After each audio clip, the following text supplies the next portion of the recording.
Nama Natalius Pigai kini kembali menarik perhatian publik. Hal tersebut tak lepas usai aktivis HAM ini dianggap melakukan tindakan rasis.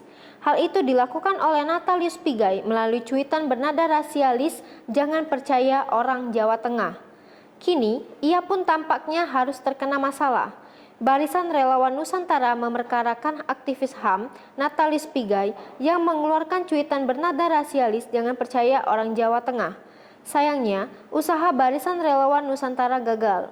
Sebab, laporan yang dilayangkan Ketua Umum Baranusa Adi Kurniawan ditolak penyidik Polda Metro Jaya karena alasan subjek pelaporan yang kurang pas.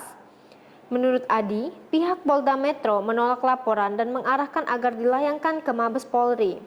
Laporannya ditolak karena subjek pelaporannya Presiden dan Gubernur Jawa Tengah. Jadi, kami diarahkan ke Mabes Polri, kata Ketua Umum Baranusa Adi Kurniawan di Polda Metro Jaya, Jakarta Selatan, Senin 4 Oktober 2021.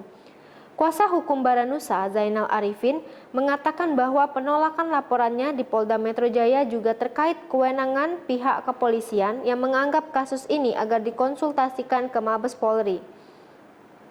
Selain itu, penyidik menganggap pelaporan kepada Natalius Pigai dirasa lebih berwenang untuk ditangani Mabes Polri karena isunya nasional.